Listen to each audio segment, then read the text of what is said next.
जय हिंद दोस्तों, आप सभी का हमारे YouTube चैनल विद्यालय एजुकेशन में स्वागत है। मैं सचिन आज आप सभी के लिए बीपीएससी टीआरई एग्जाम जो 3.0 होने वाला है उसके लिए इंडियन ज्योग्राफी के महत्वपूर्ण क्वेश्चन लेकर आए हैं। और ये जो इंडियन ज्योग्राफी के महत्वपूर्ण क्वेश्चन है ये बीपीएससी घटना चक्र के क्वेश्चन है जो अभी तक बीपीएससी के द्वारा अपने सभी एग्जाम्स में पूछे गए हैं। तो इसलिए जो है ये बहुत ही इंपॉर्टेंट है और आप सभी को इनको सही से हल करना है और देखना है कि आपकी तैयारी कितनी हो चुकी है और कितनी अभी रह गई है। ये सारे जो क्वेश्चन है डिस्क्रिप्टिव है, इनका डिस्क्रिप्शन भी करवाएंगे साथ में और क्वेश्चन भी करवाएंगे। चलिए शुरू करते हैं आज के इस वीडियो में। 51 नंबर क्वेश्चन है। 50 नंबर क्वेश्चन तक कंप्लीट हो चुका है। अब हम करेंगे 51। ठीक है। कर्नाट वंश का संस्थापक कौन था, ये बताना है आपको कि कर्नाट वंश का संस्थापक कौन था। नान्यदेव, नरसिंहदेव, विजयदेव या हरिदेव। उपयुक्त में से कोई नहीं या एक से अधिक। कर्नाट वंश के जो संस्थापक हैं उनका नाम है नान्यदेव। क्या नाम है? नान्यदेव। ये आपका इसका राइट हो जाएगा। नेक्स्ट है आपका जो है क्वेश्चन नंबर 2। अच्छा, इसके बारे में देखते हैं। तो कर्नाट वंश के संस्थापक नान्यदेव 1097 से 1098 ईस्वी तक थे और वे एक महान योद्धा थे। नान्यदेव ने कर्नाट की राजधानी तिमरावगढ़ को बनाया था और कर्नाट वंश का जो शासन काल है वो क्या होता है, मिथिला का स्वर्ण युग कहलाता है। 1097 से लेकर के 1325 ईस्वी तक। और ये क्या कहलाता था? मिथिला का स्वर्ण युग। याद रखिएगा। कर्नाट वंश का अंतिम शासक कौन था, ये बताना है यहाँ पे कि कर्नाट वंश का अंतिम शासक कौन था। हरि सिंह, राम सिंह, मती सिंह, श्याम सिंह। उपयुक्त में से कोई नहीं या एक से अधिक। जो कर्नाट वंश है इसका अंतिम शासक की बात करेंगे वो है हरि सिंह। हरि सिंह यहाँ के अंतिम शासक थे। कर्नाट वंश के अंतिम शासक हरि सिंह देव थे। ये कला और साहित्य के महान संरक्षक थे। अगर आपसे पूछता है कि कला और साहित्य के महान संरक्षक के रूप में किसे जाना जाता है तो वो आपके हरि सिंह जी को जाना जाता है। और इन्होंने पंजी व्यवस्था की भी शुरुआत की थी। वेरी इंपॉर्टेंट पॉइंट है पंजी व्यवस्था। आपसे पूछ सकता है पंजी व्यवस्था की शुरुआत करने वाले कौन थे, वो थे आपके हरि सिंह। अगला क्वेश्चन है 53। किस काल में अछूत की अवधारणा स्पष्ट रूप से उद्धृत हुई थी? ऋग्वैदिक काल में, उत्तर वैदिक काल में, उत्तर गुप्त काल में या धर्मशास्त्र के समय? आप सभी को पता होना चाहिए ये अछूत की जो अवधारणा है ये उत्तर वैदिक काल में प्रारंभ हुई थी। ऋग्वैदिक काल में ऐसा कोई भी प्रचलन नहीं था। पर जैसे जैसे उत्तर वैदिक काल आया ये अछूत ये बहुत सारी कुरीतियां भी यहाँ पर आ गई। जैसे कि धर्मशास्त्रों के समय में 4 वर्ण ब्राह्मण, क्षत्रिय, वैश्य एवं शूद्र के अतिरिक्त समाज में अनेक जातियों ये था जैसे कि अम्बष्ट, उग्र, निषाद, मागध, वैदेहक, रथकार आदि का आविर्भाव भी अनुलोम एवं प्रतिलोम विवाहों के फलस्वरूप होने लगा। पाणिनि ने 2 प्रकार के शूद्रों का उल्लेख किया है, निर्वसित और अनिर्वसित। इनमें पहले प्रकार के शूद्र ही अस्पृश्य माने जाते थे, निर्वसित वाले। ठीक। नेक्स्ट क्वेश्चन है 54। कनिष्क के शासन काल में बौद्ध सभा किस नगर में आयोजित की गई थी? ये काफी इंपॉर्टेंट क्वेश्चन है, बीपीएससी प्री में पूछा गया है। मगध, पाटलिपुत्र, कश्मीर या राजगृह। पूछ रहा है कि पहली जो बौद्ध सभा है ये किस नगर में हुई थी? आपको पता होना चाहिए जो कनिष्क शासन काल में है, कनिष्क शासन काल की बात कर रहे हैं, ये कुंडलवन कश्मीर में हुई थी। ठीक है। बौद्ध धर्म की चौथी और अंतिम संगीति इसे कहा जाता है। और ये सभी कुछ जो है कुषाण शासन कनिष्क के राज्यकाल में कश्मीर के कुंडलवन में हुई थी। और इसकी अध्यक्षता किसने की थी? वसुमित्र नामक जो थे यहाँ के, वसुमित्र ने इनकी अध्यक्षता की थी और अश्वघोष इसके उपाध्यक्ष थे। यहाँ बौद्ध ग्रंथों के कठिन अंशों पर सम्यक विचार किया गया। ठीक है। और एक चीज बताते, अश्वघोष की सबसे प्रसिद्ध पुस्तक कौन थी? बुद्ध चरित्र। बुद्ध अगर आपसे पूछता है बुद्ध चरित्र किसकी पुस्तक है, वो है आपके अश्वघोष की। ठीक है। नेक्स्ट है आपका 55 नंबर क्वेश्चन।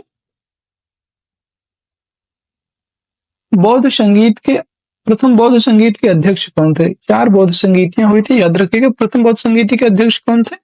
वसुमित्र, महाकश्यप, संरक्षक या पार्श्वक।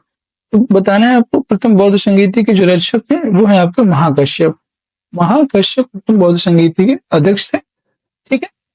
नेक्स्ट है आपका 56 नंबर। भगवान बुद्ध के महापरिनिर्वाण के बाद पहली बौद्ध संगीति हुई थी राजगृह राजगीर में, गया में, पाटलिपुत्र में या वैशाली में? प्रथम बौद्ध संगीति आपकी हुई थी राजगीर, राजगृह में प्रथम बार हुई थी। ठीक है, नेक्स्ट आपका क्वेश्चन नंबर 57, बुद्ध के जीवन की 4 महत्वपूर्ण घटनाओं और उनसे संबंधित 4 स्थानों का नीचे उल्लेख किया गया है। यह 2 सब स्तंभों 1 और 2 में अंकित है। आप इनको सुमेलित करना है। ठीक है, जन्म, जन्म कहाँ हुआ था? तो इनका जो जन्म है ये लुम्बिनी, लुम्बिनी में हुआ था जन्म। ठीक है, ज्ञान प्राप्ति कहाँ हुई थी? तो इनको जो ज्ञान प्राप्ति है वो हुई थी बोध गया। ठीक है, प्रथम प्रवचन सारनाथ, फिर निधन कुशीनगर। A3 1 का 3 है ज्ञान, ज्ञान प्राप्ति सेकंड, फिर प्रथम वचन सारनाथ। ऐसे इसका राइट आंसर हो जाएगा 1 3 2 में सेकंड हो जाएगा, ये ऑप्शन इसका राइट हो जाएगा। ठीक है, नेक्स्ट है आपका 58 नंबर क्वेश्चन है, बोध गया में किससे ज्ञान की प्राप्ति हुई थी? अभी जस्ट बताया आपको, महावीर स्वामी, गौतम बुद्ध, मंदर स्वामी, पार्श्वनाथ स्वामी, उपयुक्त में से कोई नहीं है, एक से अधिक। यही क्वेश्चन आपको देखिए बीपीएससी प्री के में जो है 2022 में पूछा गया है, और बोध गया में ज्ञान की प्राप्ति जो है गौतम बुद्ध को हुई थी। नेक्स्ट है आपका, बोध गया में महाबोधि मंदिर बनाया गया, जहां गौतम बुद्ध पैदा हुए, जहां गौतम बुद्ध को ज्ञान प्राप्त हुआ, गौतम बुद्ध ने अपना प्रवचन दिया, गौतम बुद्ध की मृत्यु हुई। वही बताया था, गौतम बुद्ध प्राप्त हुए थे, उसे क्या कहते हैं? लुम्बिनी। लुम्बिनी नेपाल में जो है इनका जन्म हुआ था। गौतम बुद्ध को ज्ञान प्राप्त हुआ था सारनाथ में, सारनाथ में ज्ञान, सॉरी बोध गया में ज्ञान प्राप्त हुआ था। गौतम बुद्ध ने अपना प्रथम वचन दिया था, वो दिया था सारनाथ में, याद रखिएगा। हाँ? गौतम बुद्ध को ज्ञान की प्राप्ति हुई थी बोध गया बिहार, बोध गया बिहार। सारनाथ आपका वाराणसी यूपी में है, और गौतम बुद्ध की मृत्यु हुई थी कुशीनगर। महाबोधि मंदिर बनाया गया, वो है गौतम बुद्ध को जहां ज्ञान की प्राप्ति हुई थी।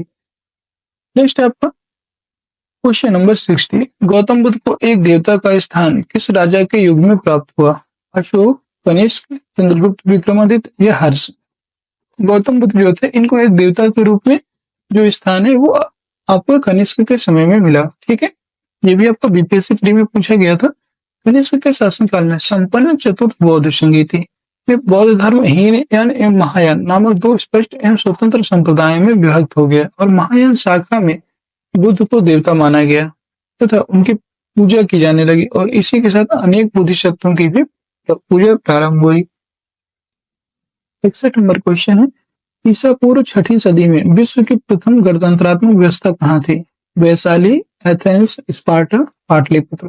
प्रथम जो गणतंत्रात्मक व्यवस्था थी वो थी आपकी वैशाली। के बारे में देखते हैं, ईसा पूर्व 6ठी सदी में विश्व की प्रथम गणतंत्रात्मक व्यवस्था वैशाली में थी। वस्तुतः 6ठी सदी में जहां महाजनपदों में राजतंत्रात्मक शासन व्यवस्था थी, वहीं वज्जी तथा मल्ल नामक 2 राज्यों में गणतंत्रात्मक शासन व्यवस्था प्रचलित थी। वज्जी 8 राज्यों का एक संघ था, जिसमें वैशाली के लिच्छवी सर्वाधिक शक्तिशाली थे। नेक्स्ट आपको 62 नंबर, 16 महाजनपदों की सूची उपलब्ध है, ये बताना है 16 जो महाजनपद है इनकी सूची कहाँ उपलब्ध है? महाभारत में अंगुत्तर निकाय में। तो ये जो 16 महाजनपदों की जो सूची है ये अंगुत्तर निकाय में स्थित है। ठीक, बौद्ध ग्रंथ अंगुत्तर निकाय में 16 महाजनपदों की सूची उपलब्ध है। इन 16 महाजनपदों को कहा गया है, देख लेते हैं एक बार, बहुत इंपॉर्टेंट है। अंग, मगध, काशी, कौशल, वज्जी, मल्ल, चेदी, वत्स, कुरु, पांचाल, मत्स्य, सूरसेन, अश्मक, अवंती, गांधार और काम्बोज, ये जो है 16 महाजनपद हैं। और इन सभी महाजनपदों में एकमात्र महाजनपद है अस्मक, जो दक्षिण भारत में स्थित है, और जनौसभ सूत्र में केवल 12 राज्यों के ही नाम मिलते हैं। जैन ग्रंथ भगवती सूत्र में भी 16 महाजनपद का उल्लेख मिलता है। ठीक, नेक्स्ट क्वेश्चन है 63, नालंदा विश्वविद्यालय की स्थापना का युग है मौर्य, कुषाण, गुप्त या पाल? आप सभी को पता है जो नालंदा का विश्वविद्यालय है ये किसने बनवाया था? ये जो है नालंदा विश्वविद्यालय को बनवाने वाले थे आपके, ये गुप्त शासकों ने बनवाया था नालंदा विश्वविद्यालय को। ठीक, नालंदा एक विख्यात बौद्ध पीठ एवं विश्वविद्यालय था। यह दक्षिणी बिहार में राजगीर के निकट स्थित था, और इसके ध्वंसावशेष बड़ा गांव ग्राम में दूर तक आज भी बिखरे पड़े हैं। 5वीं शताब्दी के मध्य गुप्तों के समय नालंदा विश्वविद्यालय अस्तित्व में आया, और सब कुमार गुप्त प्रथम जो थे उन्होंने इसका निर्माण भी करवाया था। नालंदा बौद्ध विहार को दान दिया और बाद में बुद्धगुप्त, तथागत गुप्त तथा बालादित्य नामक गुप्त शासकों ने इस विहार को दान दिए। 64 नंबर क्वेश्चन है, नालंदा विश्वविद्यालय किस लिए विश्व प्रसिद्ध था? चिकित्सा विज्ञान, तर्कशास्त्र, बौद्ध धर्म दर्शन या रसायन विज्ञान? नालंदा जो विश्वविद्यालय था यह आपका बौद्ध धर्म दर्शन के लिए विश्व प्रसिद्ध था और इसी के अध्ययन के लिए जो है चीन यात्री ह्वेनसांग जो आए थे। ठीक है, ह्वेनसांग कब आए थे? हर्षवर्धन के शासनकाल में। नेक्स्ट है आपका 65, मध्यकालीन भारत में मनसबदारी व्यवस्था क्यों लागू की गई थी? राजस्व एकत्रित करने हेतु, सैनिकों की सुगमता से भर्ती, धार्मिक स्वभाव की स्थापना, स्वच्छ प्रशासन सुनिश्चित करने के लिए, उपयुक्त में से कोई नहीं है, एक से अधिक। मध्यकालीन भारत में जो मनसबदारी व्यवस्था है ये आपको सैनिकों की सुगमता से भर्ती करने के लिए स्टार्ट की थी। नेक्स्ट है आपको नीचे दो वक्तव्य दिए हैं जिनमें कथन ए और दूसरा कथन कारण आर दिया गया है। ठीक है, तो दोनों को ध्यानपूर्वक पढ़ें। और कथन दिया हुआ है, ठीक है, ए 12वीं शताब्दी में ये दिया हुआ है कि 12वीं शताब्दी जो है 12वीं शताब्दी के अंत तक नालंदा विश्वविद्यालय का पतन हो गया। फिर इसका कारण भी दिया हुआ है, जो है कारण महावीर को राजकीय प्रशय मिलना बंद हो गया। ऐसा तो इसका कोई कारण नहीं है, महावीर को राजकीय प्रशय मिलना बंद हो गया इसलिए ये इसका पतन हुआ, ऐसा नहीं है। 12वीं शताब्दी के अंत तक ये तो सही है कि महावीर का पतन हो, महाविद्यालय का या महाविहार का पतन हो गया और महाविहार को राजकीय प्रशय मिलना, तो राजकीय प्रशय ऐसा कुछ नहीं था। महाविहार जो है या महाविद्यालय, तो इसमें जो है ये तो सही तो है दोनों, बट इसका जो कारण है ये स्पष्ट नहीं करता है कि महाविहार को राजकीय प्रशय मिलना बंद हो गया इसलिए इसका पतन हुआ। तो इसका जो दोनों सही है पर आर ए की सही व्याख्या नहीं करता, बी ऑप्शन राइट हो जाएगा। नालंदा एक विश्वविख्यात बौद्ध पीठ एवं विश्वविद्यालय था। यह दक्षिण बिहार में राजकीय अर्थात वर्तमान में जो राजगृह है उसके निकट स्थित था। 5वीं सदी के मध्य गुप्तों के समय में नालंदा स्थित विश्वविद्यालय अस्तित्व में है और 12वीं सदी के अंत तक मुस्लिम आक्रमण के फलस्वरूप महाविहार का पतन हो गया था और बंगाल के पाल शासकों द्वारा विक्रमशिला विश्वविद्यालय को संरक्षण देने के फलस्वरूप नालंदा का जो महत्व है वो भी घटने लगा। हाँ, इसको नष्ट करने वाला कौन था? तो वो बख्तियार खिलजी था, याद रखिएगा, बख्तियार खिलजी। बख्तियार खिलजी ने ही जो है नालंदा विश्वविद्यालय को नष्ट किया था। नेक्स्ट है आपका क्वेश्चन नंबर 67, प्रथम मगध साम्राज्य का उत्कर्ष किस शताब्दी में हुआ था? ईसा पूर्व 4वीं शताब्दी, ईसा पूर्व 6वीं शताब्दी, ईसा पूर्व 2री शताब्दी या ईसा पूर्व 1ली शताब्दी? तो मगध साम्राज्य का जो उत्कर्ष है ये ईसा पूर्व 6वीं शताब्दी में इसका उत्कर्ष शुरू हुआ। ठीक है, नेक्स्ट है आपका क्वेश्चन नंबर 68, मगध की राजधानी कौन सी थी? पाटलिपुत्र, वैशाली, गिरिब्रज, राजगृह या चंपा? ये जो है मगध की जो राजधानी है, तो प्रारंभ में इसकी जो राजधानी थी वो गिरिब्रज थी, याद रखिएगा, प्रारंभिक राजधानी गिरिब्रज या राजगृह थी। लेकिन बाद में जो उदयन जब शासक बना तो उसने अपनी राजधानी को पाटलिपुत्र स्थानांतरित कर लिया था, इसलिए इसकी जो राजधानी हो जाएंगे मगध की राजधानी पाटलिपुत्र और गिरिब्रज दोनों मानी जाएगी। तो इसका राइट आंसर ए एंड सी होगा। ठीक, ए और सी दोनों सही हैं। ठीक है, नेक्स्ट क्वेश्चन है क्वेश्चन नंबर 69, प्राचीन महाजनपद मगध की प्रथम राजधानी कौन सी थी? पाटलिपुत्र, वैशाली, तो प्रथम राजधानी अभी जस्ट बताया राजगीर थी। तो चंपा, अंग, उपयुक्त में से कोई नहीं है, एक से अधिक। तो इसका जो राइट आंसर हो जाएगा ये उपयुक्त में से कोई नहीं हो जाएगा, क्योंकि जो प्रथम मगध की प्रथम राजधानी थी वो थी आपकी राजगृह या राजगीर। राजगृह, इसी को राजगीर कहा जाता था। तो ये मगध की प्रथम, ये पहले राजधानी थी। ठीक है, नेक्स्ट है नंद वंश के पश्चात मगध पर किस राजवंश ने शासन किया था? मौर्य, शुंग, गुप्त या कुषाण? तो नंद वंश के पश्चात मगध पर शासन करने वाले जो राजवंश थे वो थे मौर्य।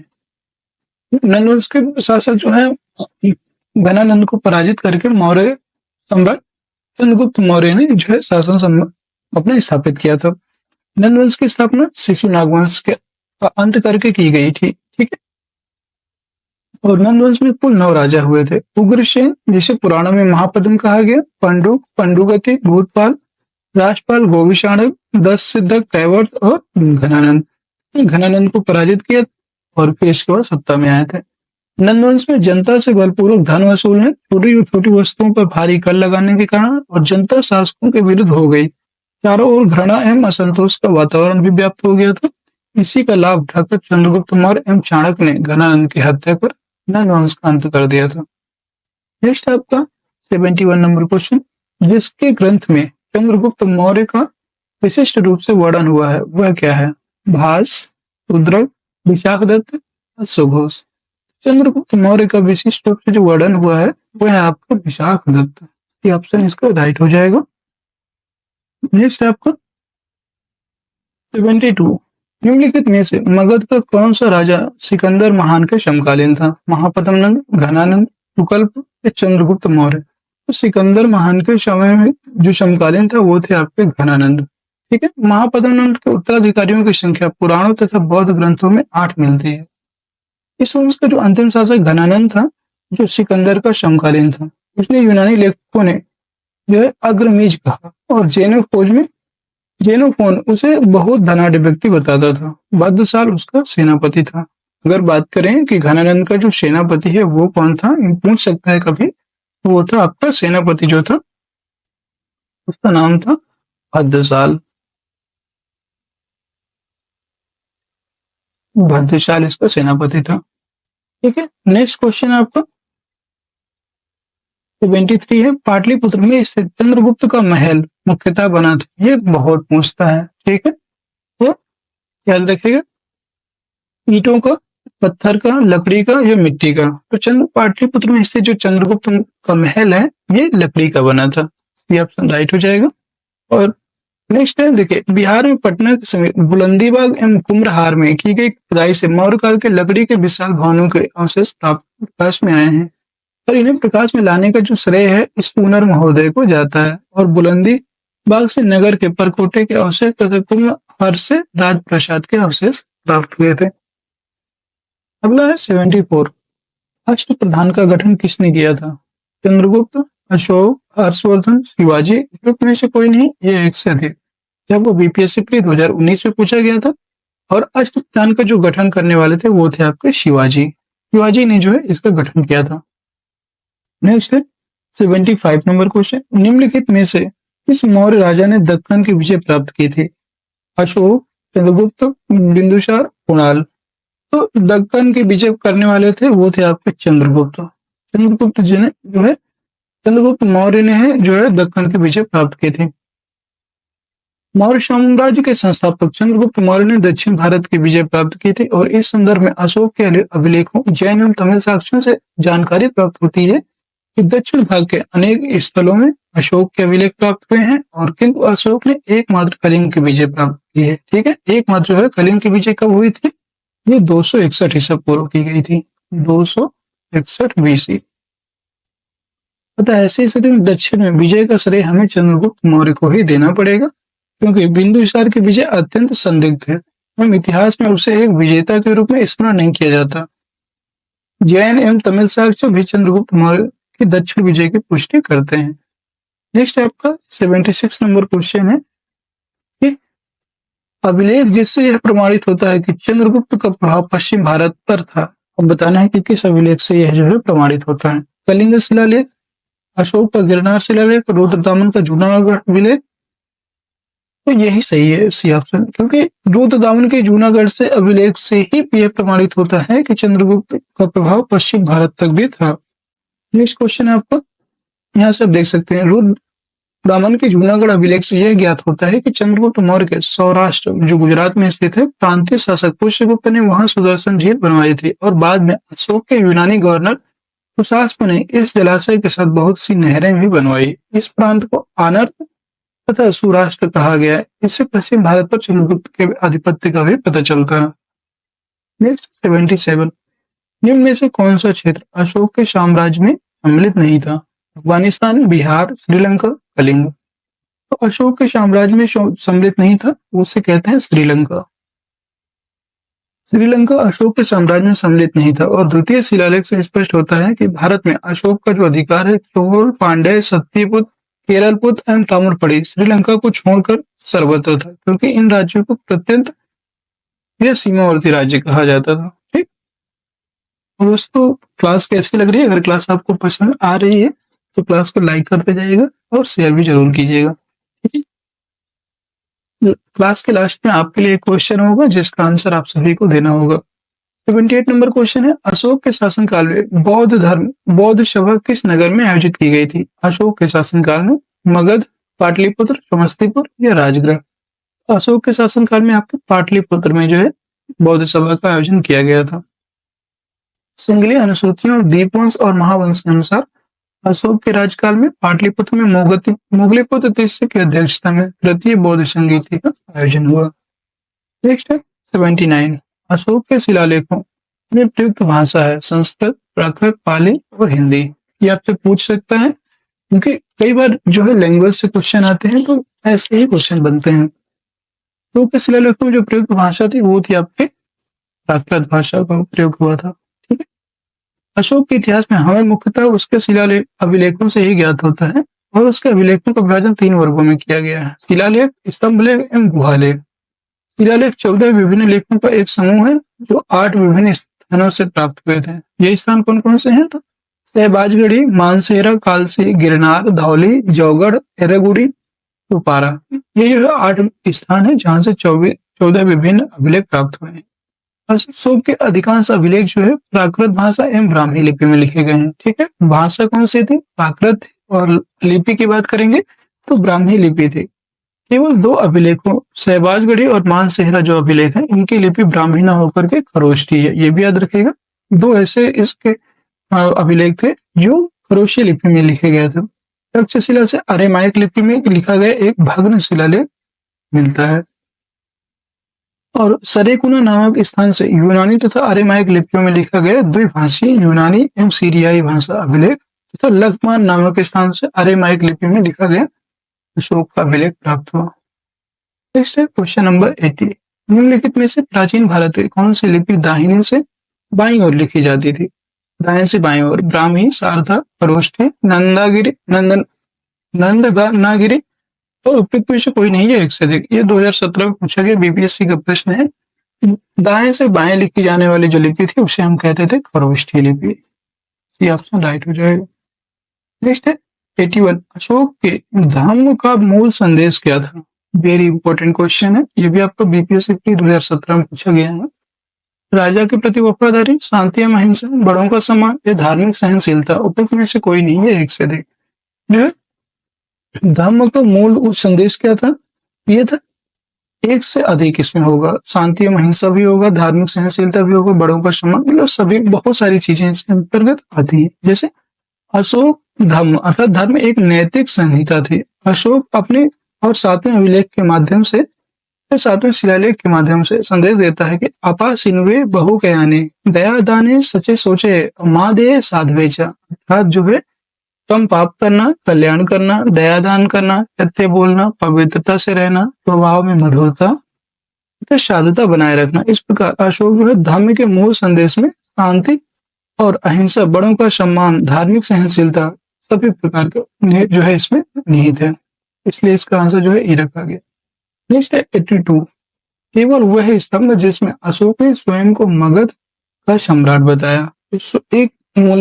एक ऐसा अभिलेख था जिसमें अशोक ने स्वयं को मगध का सम्राट बताया और मास्की तथा लघु स्तंभ, रुमेंदय स्तंभ, कुहन स्तंभ या भाब्रू स्तंभ। तो भाब्रू स्तंभ में ही उसने स्वयं को मगध का सम्राट बताया था।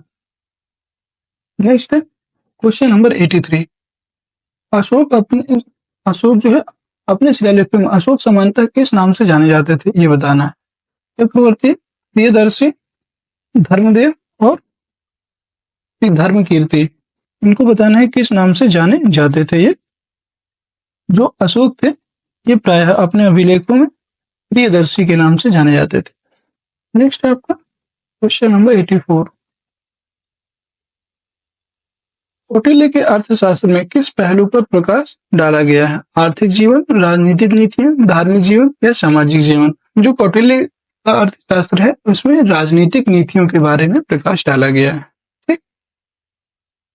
कौटिल्य के अर्थशास्त्र द्वारा चंद्रगुप्त मौर्य के शासनकाल की बहुत सी बातों का ज्ञान प्राप्त होता है। यह वस्तुतः ऐतिहासिक ग्रंथ नहीं अपितु राजनीतिक शास्त्र का एक अद्वितीय ग्रंथ है।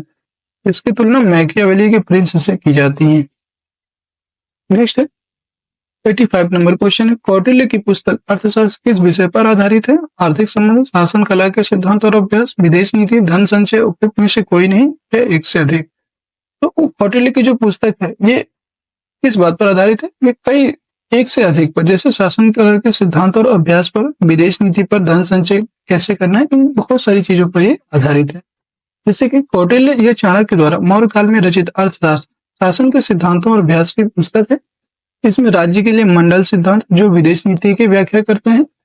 इसके अलावा इसमें सप्तांग सिद्धांत राजा, अमात्य, जनपद, दुर्ग, कोष, दंड एवं मित्र, ये जो है सप्तांग सिद्धांत के अंतर्गत आते हैं।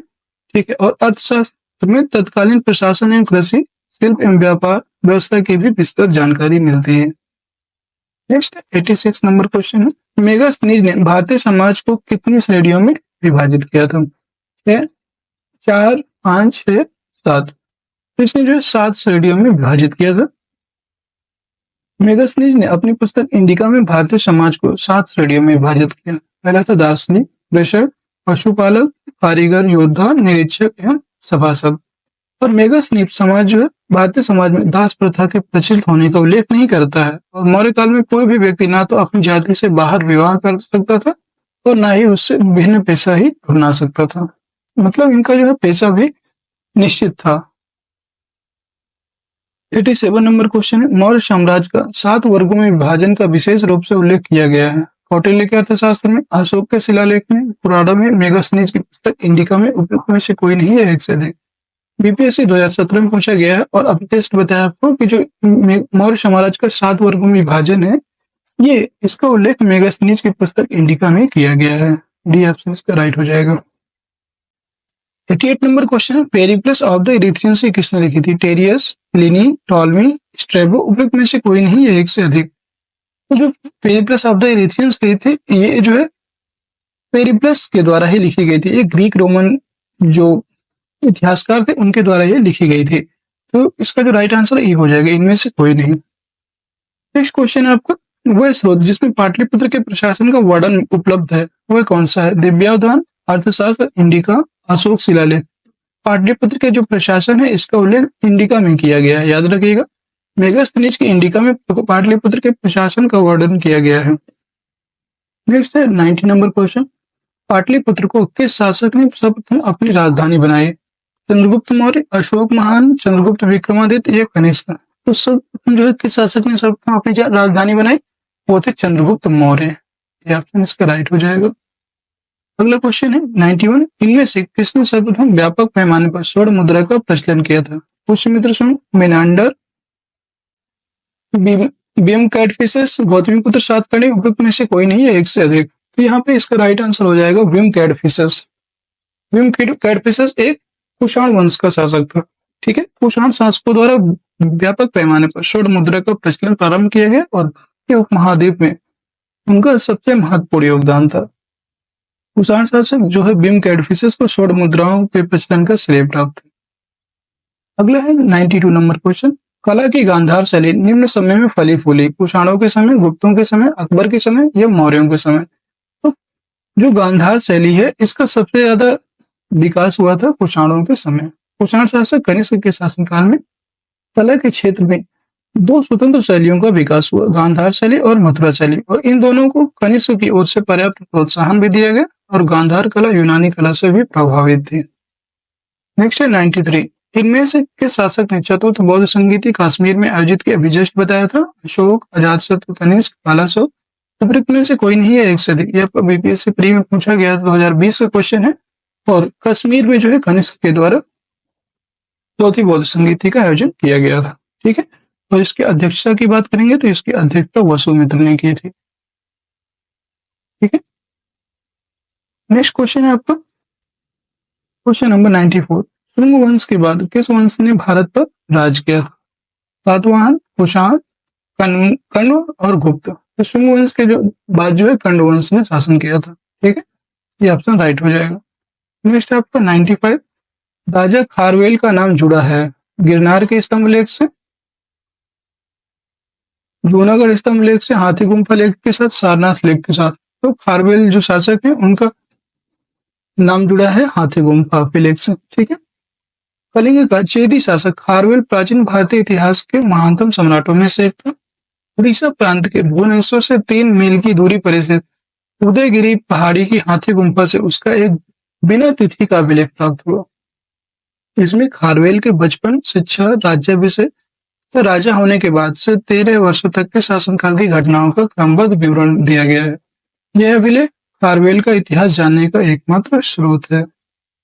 नेक्स्ट है, नगरों का क्रमिक पतन किस काल की एक महत्वपूर्ण विशेषता थी? गुप्त काल, प्रतिहार युग, राष्ट्रकूट या सातवाहन युग। नगरों का जो क्रमिक परिवर्तन है यह आपको गुप्त काल की एक महत्वपूर्ण विशेषता थी। ये ऑप्शन राइट हो जाएगा। नेक्स्ट है 97, निम्नलिखित में से कौन सा बंदरगाह गुप्त काल में उत्तर भारतीय व्यापार के लिए उपयोग किया जाता था? गुप्त काल में कल्याण, ताम्रलिप्ति, भड़ोच, पैम्बे, पीछे कोई नहीं या एक से अधिक। यहाँ पे जो है गुप्त काल में सबसे ज्यादा जो प्रयोग होता था वो सबसे ज्यादा तो भड़ोच का प्रयोग होता था, लेकिन यहाँ पे कई सारे और भी बंदरगाह का प्रयोग होता था, जैसे एक से अधिक कल्याण का भी, ताम्रलिप्ति का भी, कैम्बे का। एक ट्रिप में एक से अधिक बंदरगाहों का यहाँ पर प्रयोग किया जाता था, इसलिए इसका राइट आंसर ई हो जाएगा। ठीक है, गुप्त काल में बंगाल में ताम्रलिप्ति एक प्रमुख बंदरगाह था। ठीक है, ये जो ताम्रलिप्ति था ये भी सबसे ज्यादा प्रमुख था, और जहां से उत्तर भारत के साथ दक्षिण पूर्व एशिया, चीन, लंका, जावा, सुमात्रा आदि देशों के साथ व्यापार होता था। पश्चिम भारत का प्रमुख जो बंदरगाह है वो है भ्रंगकच्छु, यह भड़ौत था, जहां से पश्चिमी देशों के साथ समुद्री व्यापार होता था। इसके अलावा कल्याण और बॉम्बे से भी उत्तर भारतीय व्यापार होता था। नेक्स्ट आपका क्वेश्चन नंबर 98, किस शासक वंश ने मंदिरों एवं ब्राह्मणों को सबसे पहले अधिक ग्राम अनुदान में दिए थे? गुप्त वंश, पाल वंश, राष्ट्रकूट या प्रतिहार? तो जो है गुप्त वंश के शासकों ने मंदिरों एवं ब्राह्मणों को सबसे अधिक ग्राम अनुदान में दिए थे। याद रखिए गुप्त वंश इसका राइट आंसर हो जाएगा। इन्होंने सबसे ज्यादा ग्राम दिए थे ब्राह्मणों को। ठीक है, ये ऑप्शन राइट हो जाएगा इसका। गुप्त वंश के शासकों ने मंदिरों एवं ब्राह्मणों को सबसे अधिक ग्राम अनुदान में दिए थे, और गुप्त लेखों में जिन भूमिदानों का उल्लेख किया गया है उससे यह स्पष्ट है कि भूमिदान के साथ साथ गांव की भूमि से उत्पन्न होने वाली आय भी ग्रहिता को सौंप दी जाती थी। नेक्स्ट है 99 क्वेश्चन है, गुप्त युग में भूमि राजस्व की दर क्या थी? उपज का चौथा भाग, उपज का छठा भाग, उपज का आठवां भाग या उपज का आधा भाग? तो गुप्त युग में भूमि राजस्व की जो दर थी वो थी उपज का छठा भाग। 1/6 भाग यहाँ पर निर्धारित थी। याद रखिएगा उपज का 1/6 भाग यहाँ पर देना पड़ता था। गुप्त काल में जो लोग राजकीय भूमि पर कृषि करते थे उन्हें अपनी उपज का एक भाग राजा को कर के रूप में देना पड़ता था, जो षष्ठांश होता था। गुप्त अभिलेखों में भूमि कर को उद्रंग कहा तथा भाग कर कहा गया। याद रखिएगा दो महत्वपूर्ण कर है भूमि कर जिन्हें बोलते हैं उद्रंग तथा भाग कर। नेक्स्ट है आपका और आज की क्लास का लास्ट क्वेश्चन है 100 नंबर, भागवत संप्रदाय के विकास में किसकी देन अत्यधिक थी? पार्थियन, हिंदू यूनानी लोग, कुषाण, गुप्त? तो भागवत संप्रदाय के विकास में जो है आपके गुप्त शासकों के अत्यधिक भाग मतलब यहाँ पे अत्यधिक भागीदारी थी। याद रख सकते हैं भागवत अथवा वैष्णव धर्म का चरमोत्कर्ष गुप्त राजाओं के शासनकाल में हुआ। गुप्त नरेश वैष्णव मतानुयायी थे तथा उन्होंने इस अपना राजधर्म बनाया था। अधिकांश शासक परम भागवत की उपाधि धारण करते थे। विष्णु का वाहन गरुण गुप्तों का जो राज चिन्ह था ये। और आज की कला आपकी हमारी क्लास यहीं पे समाप्त होती है। क्लास कैसी लगी कमेंट सेक्शन में जरूर बताइएगा। किसी भी प्रश्न में डाउट है तो कमेंट बॉक्स में आप जा करके पूछ सकते हो। ठीक है, अगर क्लास आपको पसंद आई है तो क्लास को लाइक कर दीजिए, सभी लोग शेयर कर दीजिए, और चैनल में नए हैं तो चैनल को सब्सक्राइब भी अवश्य कर लीजिएगा, जिससे कि आगे आने वाले वीडियो की नोटिफिकेशन आप सभी को मिलती रहे। ठीक है, और ये आपका जो है बीपीएससी का जो एग्जाम है शायद 15 से 20 फरवरी के बीच में जो आपके आवेदन शुरू हो जाएंगे, और मार्च लास्ट तक कह रहे हैं कि एग्जाम करवाने की प्रबल संभावना है। तो अगर 1 महीने का ही ज़्यादा से ज़्यादा आपको टाइम मिलेगा, आवेदन से लेकर के एग्ज़ाम तक का। तो आप जितना ज़्यादा हो सके, अब कोशिश यही करिएगा कि कहीं से आप कोई भी पोस्ट मत आप चेंज कीजिएगा। जितना है आपके पास मटेरियल उसी को 1 बार, 2 बार, 3 बार जितनी बार आप पढ़ सकें उसी को रिवाइज़ कीजिए, क्योंकि रिवीजन ही सबसे ज़्यादा आपके लिए अभी महत्वपूर्ण है, ठीक है? रिवीजन जितना हो सके कीजिए और मॉक टेस्ट दीजिए और क्वेश्चन करने की कोशिश करिए। ऐसे क्वेश्चन करिए जो बीपीएससी के लिए थोड़ा-सा ऑथेंटिक हो। बीपीएससी के साइड से जितने भी बीपीएससी के द्वारा एग्ज़ाम कंडक्ट कराए जाते हैं, आप उन सभी के क्वेश्चन भी कर सकते हैं। मैं जो हमारी जो यूपी स्पेशल की सीरीज है, यूपी स्पेशल की सीरीज में जो है, हम ये अभी तक जो बीपीएससी के एग्ज़ाम में जितने भी बीपीएससी के द्वारा अभी तक क्वेश्चन करवाए गए हैं, जो जो बीपीएससी अर्थात बिहार स्पेशल के क्वेश्चन हैं और बीपीएससी ने पूछे हैं, वो क्वेश्चन भी हम लेके आने वाले हैं। और वो हमारी सॉरी यूपी स्पेशल नहीं, यहाँ पे बिहार स्पेशल है, थोड़ा मिस्टेक से लिख दिए।